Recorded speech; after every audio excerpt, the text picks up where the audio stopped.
I look forward to tirelessly working this program into becoming a national contender. I didn't come here to lose, and nor to this coaching staff. As I told the team last night, don't think it can't be you. If you can't envision yourself winning a national championship, it will never happen. And some of you from the outside world, I'll catch grief, but I don't care. I've been a winner. I've been a part of a winner my whole life, and I don't plan to stop anytime now. Jimmy Rogers states that Washington State is going to be a national contender and a national contender starting potentially next year. We're gonna get into a lot in this episode. We're gonna go through all of the Jimmy Rogers initial press conference. We're going to talk through the assistant coaches that have now been hired by Washington State. We'll get into some transfers and commits that Jimmy and his team have been able to flip. But first, let's just take some time to acknowledge the LA fires, an absolute travesty that's going on down there in California. Dylan, do you want to share some more input? Yeah, Connor, my dad was an LA County fireman for 35 years, fire captain for over 20 years here. He's gone to Hurricane Katrina, Oklahoma City bombing, big time with the urban search and rescue team here in FEMA. And I texted him shortly after the Palisades fire started really burning up homes. And he said he doesn't even know what to make of it. We've never seen this really ever in Southern California. And the biggest thing is the Santa Ana winds. They come in every winter time, and unfortunately, it turned into a fire hurricane. And I'm sure a lot of folks have seen the images and the destruction. It's in billions and billions of dollars. And it affected one of our former Cougs, Jameer Calvin, former wide receiver. I remember when he first committed under the Leach regime, he was a 4-star recruit. He was like a huge recruit to come in at the time. When Leach ended up going to Mississippi State, he followed him for his final year. But the Calvins lost their home and a family member. It is just horrific. And I reposted their GoFundMe on Twitter. We're going to have it up here as well. Please share anything you can. If you can't, contribute to anything, at least share it. There's tons of things that you can do as well. If you don't have the money, take a look in your closet. If there's any extra shoes, shirts. And Jameer, in his interview, he was on 60 Minutes, mentioned that he was unable to grab anything out of his house. He was lucky to have just a bag of clothes, football memorabilia, trophies, essential. It is all gone. He also mentioned his diploma. Hey, WSU Pullman, Washington State, let's figure this out. Let's get Jameer another diploma in the mail. Let's start helping out our Cougs and folks that are affected by this. So here's the GoFundMe for Jameer Calvin. Again, like we said, if you can at least share it, go ahead and do that. And, our thoughts and prayers are with everyone here that's affected by these SoCal fires. And for this episode, the sponsor of this podcast is Black Label Supplements. They're my go-to for all things pre-workout, post-workout, anything supplementation. Check out blacklabelsupplements.com. Use discount code CouchGM for 15% off your order.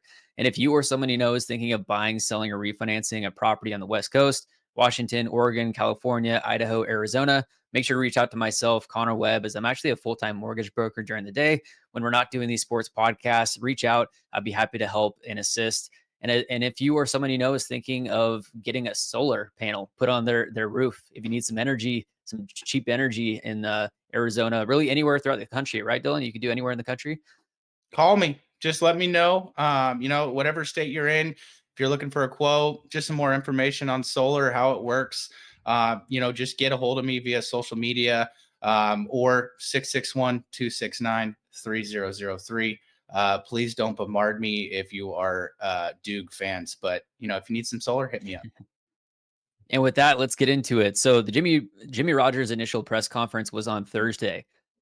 Dylan was live texting me throughout it, and we are fired up. I mean, this guy, he is an in the trenches guy. He knows what he's talking about. Obviously, just to hear him nerd out about the defense, the offensive schemes, the special teams that he has coming in to Pullman, Washington, to hear him say that they didn't come here to lose, nor did my coaching staff. They are going to be a national contender. And as he told the team at their initial team meeting on Wednesday night, he said, don't think it can't be you. If you can't envision yourself winning the national championship, it will never happen. And I do believe that. And some of you from the outside world, I'll catch grief. but I don't care. I've been a winner. I've been a part of a winner my whole life, and I don't plan to stop anytime now.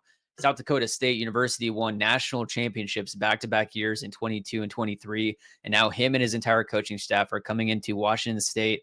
If they can win it there, take that scheme, bring it to what Washington State has to offer, why can't they win another one? Yeah. He came in, it's funny too. It's like the first 30 seconds I text you, I said, oh no, he's a crier.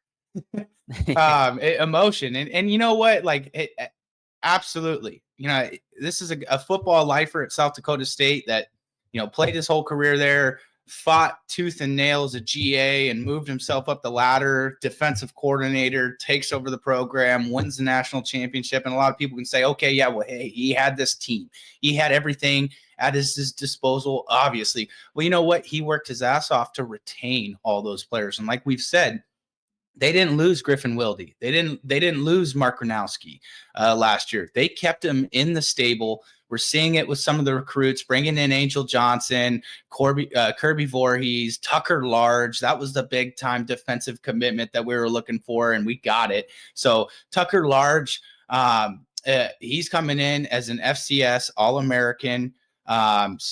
This is a big time. Caleb Franzel, another FCS All-American. So you're getting two of the All-Americans. Yeah, you missed out on Wilde, the offensive lineman, and the quarterback. But hey, we've got Zevi in the fold, and there's optimism now. And one thing that I took from his presser was just what he saw with the Holiday Bowl and with a team that was fighting. And he basically came in and he said, I felt it last night, and just talking to the players, this is a special group here. I think everybody that follows Washington State saw a core foundation of what showed up in that bowl game with a somewhat depleted roster and not many coaches on staff.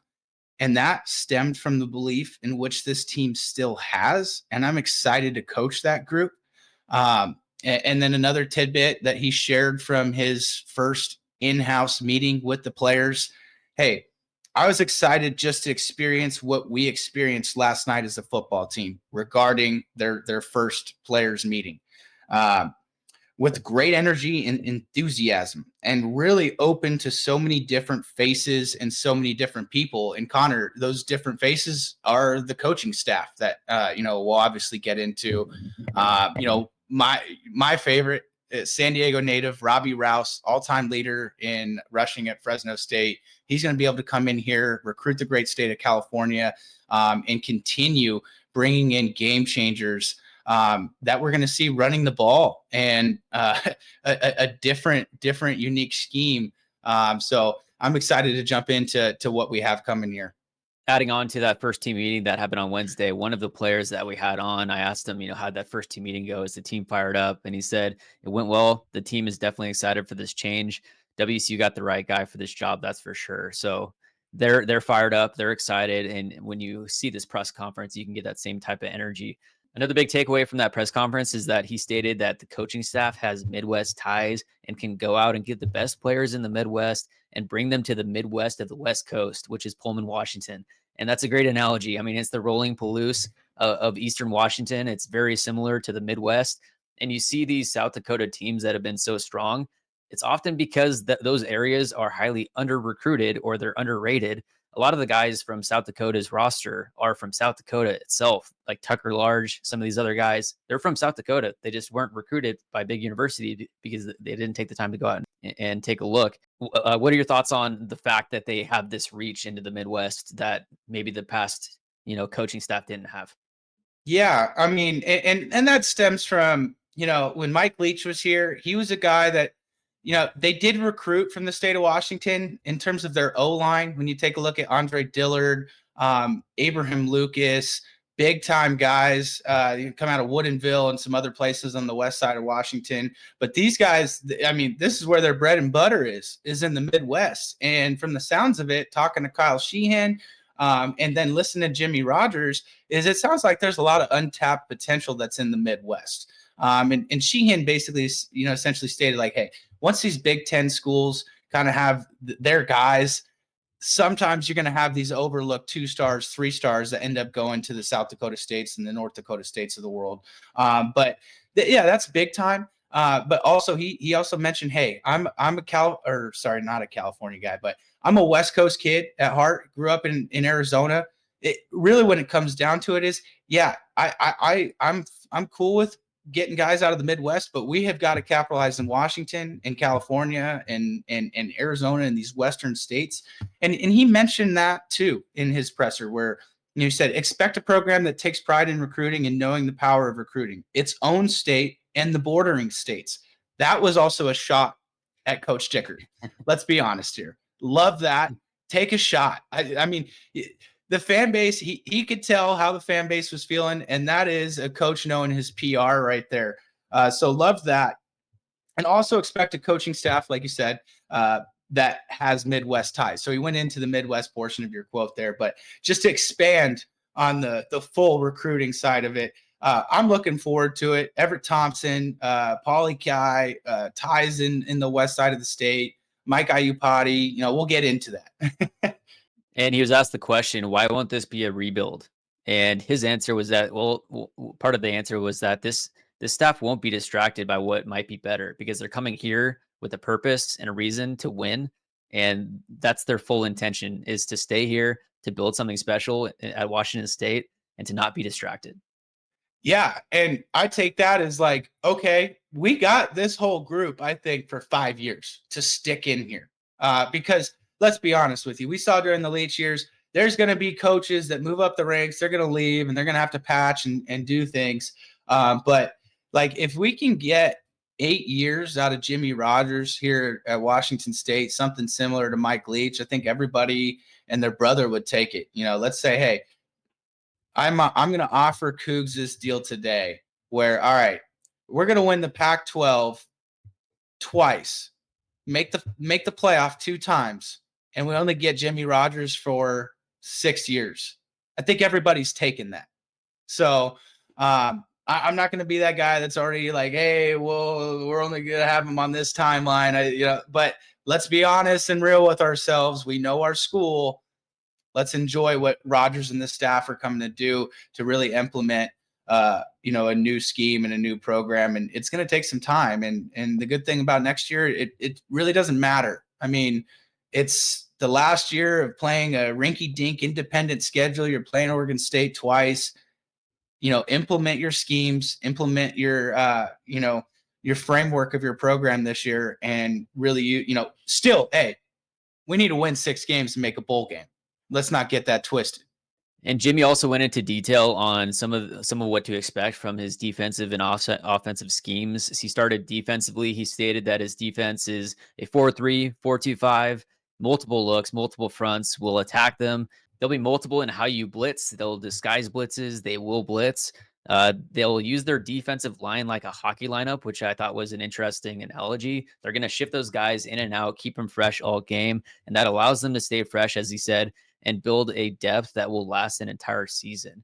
Offensively, he stated that they're going to use the whole 52 yards of width of the field, stretch you out, use motions and splits to see what defense you're in and attack you vertically. We believe in running the football and having those one-on-one opportunities. And then he also stated on all 3 phases of the ball, we will be physical and we will strike you, and everyone is going to be running and hitting come Saturday. So I'm fired up to see this team flying around. Yeah, and I'll finish that 52 yards of the field quote, because I wrote that one down as well. And he said, yeah, after that 52 yards of the field, we'll stretch you out, line you up in splits and motion to really kind of tell what you're in defensively, and then attack you vertically. We'll also be able to run the football. I believe in running the football, and I believe in getting one-on-one opportunities for your best players to have big plays. So, you're looking for that last portion of the quote is, hey, if we see a guy like Devin Ellison who's in single coverage or somebody that's going to go out and make a play, we're gonna go and try and make a big play on a 1st and 10 or maybe a 2nd and 10 deep shot. So looking forward to that. And yeah, I mean, dude, the guy had the juice. He's got the juice. Let's see if he's got the charisma as well. And he said national contender as a result, but the work is going to start next Monday. So I'm fired up. Now, Washington State did announce some of the assistants that are going to be joining Jimmy. First off, we got Danny Freund, who is the offensive coordinator / quarterbacks coach. This is an article from Coug Fan. If you aren't already subscribed to Coug Fan, go check him out. CougFan.com. Subscribe. They have all of the breaking news and all of the good details here. Freund split offensive coordinator duties the past season at South Dakota State with O-line coach Ryan Olson.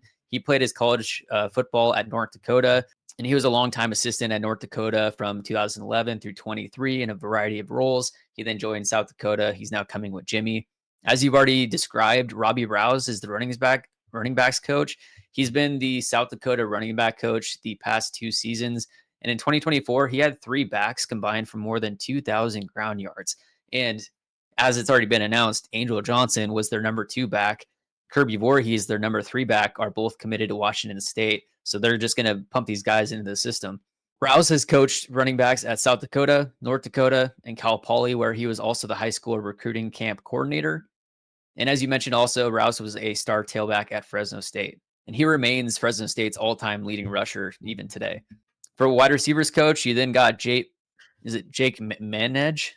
Do you know how to pronounce that? Jake, we're sorry. We will figure that one out soon. The enunciations are still not on WSUcougar.com. He played 4 years at South Dakota State as both a quarterback and a wide receiver, and started his coaching career as a graduate assistant. Then at tight ends coach, you got Chris Myers. He attended TCU and began his coaching career while in school. He then went to Oklahoma State before he joined South Dakota State in 2022 as a tight ends coach. South Dakota State has some solid tight ends. We saw Dallas Goedert last night with an absolute highlight reel stiff arm for a touchdown. Yeah, Tucker Kraft as well was playing in that game. So you had 2 South Dakota State tight ends. And it's funny, my girlfriend, huge Eagles fan. She's from Philadelphia. I don't know what I got myself into, but with Dallas Goedert threw that stiff arm yesterday, we were at Shore Club drinking beers on the boardwalk in Pacific Beach, and I was fired up. I was like, that's my coach recruited him there, blah blah blah. We were fired up yesterday. You then have Taylor Lucas, who's the co-offensive line coach. Taylor Lucas spent the 2024 season at South Dakota State, where he worked as the Jackrabbits assistant OL coach. It was also announced last week, Dylan, that Mike Iupati was hired as a co-offensive lineman. What do you know about Iupati? That is a big mother. That's a big boy. Love it. This is just an awesome hire from my standpoint. And hey, this guy played his college football 7 miles across the state border in Idaho. One of the best Vandals, offensive line wise, of all time. I think 3 or 4 time Pro Bowler, 1-time All Pro, drafted by the Niners in the first round, 17th overall. A couple seasons with the Cardinals, couple seasons with the Seahawks. This is a guy, Pauly, obviously, Pauly descent. He's going to be able to help this pipeline along with Everett Thompson. And that's the big thing. It's like, all right, now you got this guy going into living rooms in the Bay Area, California, here in state, in Washington. This is a guy that knows what the Palouse is. He's lived on it. He's played on it. I mean, it's just a total home run hire. And that's thank you to that assistant coach's salary pool, getting raised. Yeah, Iupati, 6'5", 311. He spent 11 seasons in the NFL after being drafted out of U of I in the first round back in 2010.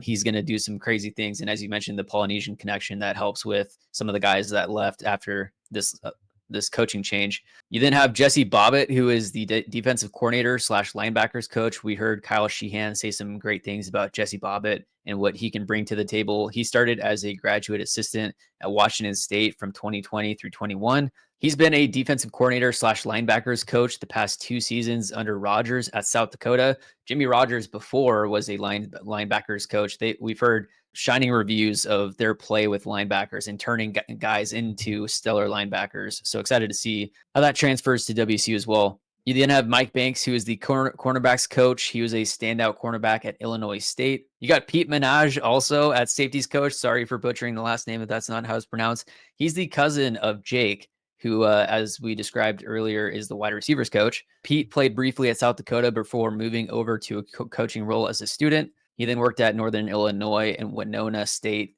and then he came back to South Dakota in 2023. You also have Pat Cashmore, who's the special teams coordinator / assistant tight ends coach.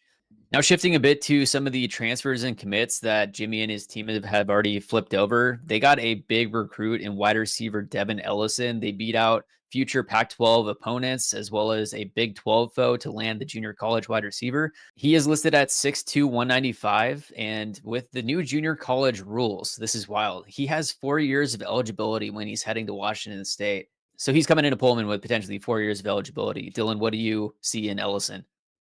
Yeah, this is like a big time, big play threat. Kind of the same, makeup as Kyle Williams, a little bigger in terms of the weight. But yeah, I mean, you need to start bringing some guys in. Now you have it Ellison, Josh Meredith. You got Trey Lechner as your pass catching tight end. But yeah, this is a big time recruit. They beat out Boise State. Who are the other schools? So Ellison had 30 offers, including Boise State, University of Central Florida, UTSA, UTF. Fresno State, East Carolina, San Diego State, Troy, and as we mentioned, 30 total offers. So there was a lot of guys that were coming after him. He was a 3-star recruit with an 85 overall grade. He's the number 51 rated junior college recruit in the country and the number 6 wide receiver in the country. From a JC level, yeah. Yeah, from the JC. Yeah, last year with Monterey Peninsula College, he had 45 receptions, 837 yards, 16 touchdowns, and that was just in 10 games played. Yeah, and 837 yards over 400 and over 45 receptions. That's a lot of yards per reception for Ellison. So just doing the quick math, that's 18.6 yards per reception. Obviously junior college level, but it just strikes you as a big time playmaker on the outside. And you kind of see it with like the North Dakota States or Griffin Wilde last year at South Dakota State. North Dakota State is Trey Lance's younger brother on the outside. They've got these kind of bruiser speed guys that, when you milk him and you lull everyone to bed with 3-4 runs, and all of a sudden, boom, deep shot off a play action or whatever it may be. Those are the guys you need on the outside that are going to go out and win battles, especially one-on-one battles for you. So that, like you said, that's how this offense is going to move. They need to beat teams vertically as well as just kind of, punching them right in the mouth with their run game. So that's a big time recruit. And then, another recruit that as went over the airwaves was a tight end transfer from Michigan State. This was a big time pull. He's 6'7", 249 pounds. Michigan State tight end Ademola Falei. Like we said, he's out of Massachusetts, 6'7". This is a blocking tight end, not a lot of catches, just 2 receptions last year. Over his career, he transferred to Michigan State from Norfolk State. So he went up the ladder, FCS to P4, and now coming back to G5. So that's kind of where we're seeing our niche in those types of recruits, guys that maybe jumped up and realized, hey, I'm not getting the playing time or what I need here. I need to kind of maybe go back down one level. At Norfolk State, had 9 receptions, 2 touchdowns, 93 receiving yards. But this is a guy that has a lot of time. He's been on the field a lot. A guy that's going to, hopefully come in and adjust well to the scheme. Same type of scheme that you see, Big Ten wise at Michigan State. Like that's the type of football. So that's big time. Now you have him, Trey Lechner, Andre Dollar, as kind of your 3 guys at the tight end spot going into next year. And I'm sure they're not done with figuring out that room as well and kind of thickening it out. Another big flip and commitment is Owen Eshelman, who is a dual threat quarterback. He is 6'3", 195. He was formerly committed to South Dakota State. He had over 3,800 total yards this last season and 48 touchdowns. He was 171 of 321, so 53% completion percentage, 2,500 yards, 29 touchdowns, 13 interceptions in the air, rushing for over 1,300 yards and 19 touchdowns on the ground. That is more rushing yards and rushing scores than Steele Pizzella, who was WSU's former, top quarterback prospect, who then flipped to Wake Forest after Jake Dickert left. And what's interesting is that Owen Eshelman actually is from Norman, Oklahoma, the city where the University of Oklahoma is located. So while the University of Oklahoma took John Mateer from Washington State, the Cougars are getting a Norman quarterback in return. Yeah, and speaking of quarterbacks, goes to the in-state side of things. We're already seeing Jimmy Rogers and his staff flip a Utah State quarterback commit from the state of Washington, Roosevelt High School down in Seattle. Quarterback Dalton Anderson was committed to Utah State. Key word in that was shout out Jimmy Rogers. Make sure to stay tuned in to the Couch GM. We'll keep you posted on updates for football, all things football. And we actually are hoping to get on Devin Ellison on the podcast very soon to help share his story. And with that, let's transition to a little basketball talk with Dylan. Yeah, tough week last week. 2 losses, 1 game against Pacific. You let Lamar Washington, who looks like the West Coast Conference's Perry Ellis. He looks like he's 38 and collecting Social Security, out here dropping 40 points on the Cougs. And it was just your typical young team, 13-3, biggest game of the year is on Saturday, and they don't show up on Thursday. Put themselves in an early hole. They were trailing by 12, 14 points at one point, battled all the way back. We're up 4, missed free throws at the end. Nate Calmes, Lawan Watts. I mean, everything contributed to it. And when you're with such a thin rotation with the 8 players that they have right now, I mean, there's not really a lot of margin for error. And you take a quad 4 loss at home, and then you go up to Gonzaga, and they played a very good first half. They were in it. I really liked the game plan from David Riley. I mean, they pressed Nembhard for 90 feet. They made life tough for him in the first half to kind of get that Gonzaga offense going. They had the lead at some points in the first half. They go into the second half trailing 40-37, and then Gonzaga comes out with a big-time run in the first 7 minutes and essentially just kind of puts the game away. So now the Cougs, they're 13-5. They're going to have a road game at USD down here in San Diego. I'll be covering that for the old fan on Thursday. And then you get Portland at home on Saturday. And these are 2 quad 4 games. You've got to win both of these. Isaiah Watts late last night, he's been out with a wrist injury. We've seen the cast on his hand. He posted a photo of him on Instagram with the location being next week. So my guess is if we can get Isaiah Watts back, take care of business against USD in Portland this week, get back to 15-5. There is still a shot at the tournament, but I'm going to be honest with everybody.